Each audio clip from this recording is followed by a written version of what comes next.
खरं पाहिलं तर राज्याचं खूप मोठं नुकसान झालेलं आहे आणि विशेषतः शेतकरी, कामगार, व्यावसायिक या लोकांचं खूप मोठं त्या ठिकाणी नुकसान झालेलं आहे की अन्यायाविरुद्ध त्या ठिकाणी आवाज देणारा आणि आपलं परखड मत मांडणारा आणि आपल्या स्वतःच्या शब्दावरती एकनिष्ठ असणारा नेता आज आपल्यातनं गेलेला आहे. म्हणजे माझ्या आयुष्यातला खरा मार्गदर्शक कोण तर अजितदादा त्या ठिकाणी. कारण माझ्या वडिलांपासून तर आदरणीय शरद पवार साहेबांच्यापर्यंत त्या ठिकाणी ती मोठी वरिष्ठांची टीम होती.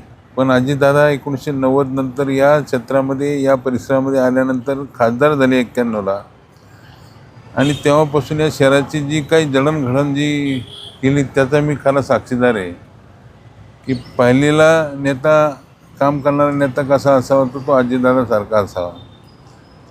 म्हणजे खूप अशा आठवणी आहेत की माझ्या वैयक्तिक जीवनामध्ये त्या ठिकाणी घडवणारा कोण होता तो अजितदादा होता. म्हणजे आम्हाला सांगताना सुद्धा त्या ठिकाणी आमच्या डोळ्यामध्ये अश्रू येतात की असा मोठा नेता पुन्हा होणे नाही.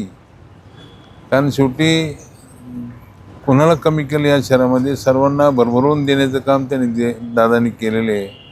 अनेकांना मोठ्या पदावरती बसवलं, पण ती सुद्धा सोडून दुसऱ्या पक्षात गेली तरी दादांनी कधी हार मानली नाही की ठीक आहे त्यांनी त्यांचं कर्तव्य केलं, पण मी शहराच्या नागरिकांसाठी काम करणारा म्हणून मी या परिसरात काम करणारे असं सातत्यानं आपली भूमिका मांडणारा नेता आज आपल्यात नाही आहे.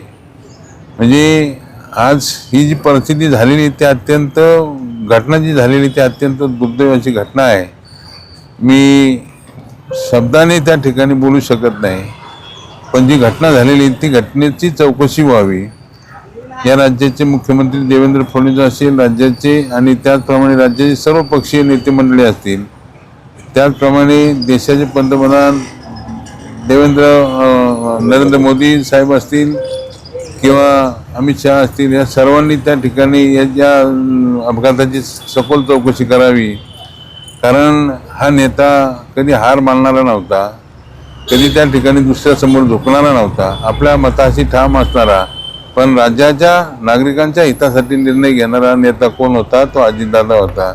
लाडक्या बहिणीसुद्धा निर्णय घेताना अर्थमंत्री म्हणून त्या ठिकाणी आपल्या तिजोरीवरती किती बोज येईल त्यापेक्षा माझ्या बहिणीला त्या ठिकाणी कसं सुख मिळेल ही भावना त्या ठिकाणी अजितदादांची होती. म्हणजे हे असे शहराचे नाही राज्याचे अनेक प्रसंग आहेत, पण या शहरासाठी पुन्हा असा नेता मिळणे नाही. या शहरातल्या नागरिकांना जे वाटत होतं की दादा माझ्या घरातला आहे, दादा माझ्या घरातला आहे, असं त्या ठिकाणी आज आमचा नेता आज आम्हाला पूरक करून गेलेला आहे. खरं ही परत मनाला न पटणारी गोष्ट त्या ठिकाणी आज दादा सोडून गेलेले आहेत. त्यामुळं आम्हाला बोलण्याचं सुद्धा त्या ठिकाणी धाडस होत नाही. पण अजितदादांचं विशेष प्रेम तुमच्यावर लाभलं होतं. म्हणजे अजितदादांचा पार्टीचा दौरा असेल, प्रत्येक सभा असेल, प्रत्येक सभेत तुमचा नाम उल्लेख होत राहायचा. या गोष्टींना कसा उजाळा द्याल?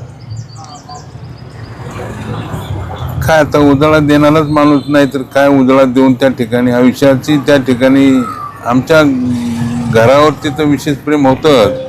म्हणजे या शहरावरती जरी समजा काय एखादा कोणताही जरी समजा एखादी पाणी दौरा असेल सकाळी 6ला तरी तो आम्हाला फोन यायचा, अरे विलास तू काय करतोस. इथं कोणती जरी सभा असली तर सभा माझी किंवा माझ्या मिसेसच्या नावाने ती सभा सुरू करायची. असं दादाचं एक विशेष प्रेम माझ्या घरावरती होतं की घराला घरपण देणारा शहरावरती जसा मोठा दादा असतो तसा अजितदादा या शहराचा त्या ठिकाणी आज आपल्यातनं गेलेला आहे. म्हणजे जाणं सुद्धा त्या ठिकाणी किती दुर्दैवी आहे त्या ठिकाणी, ही माझ्या मनाला न पटणारी गोष्ट आहे. आमचं शहरातले अनेक सर्व जाती धर्माचे लोक राहतात, त्या लोकांना सुद्धा खूप मोठं दुःख झालेलं आहे. ते दुःख त्या ठिकाणी शब्दरूपी बोलण्याचा प्रयत्न केला तर कमीच पडणार आहे.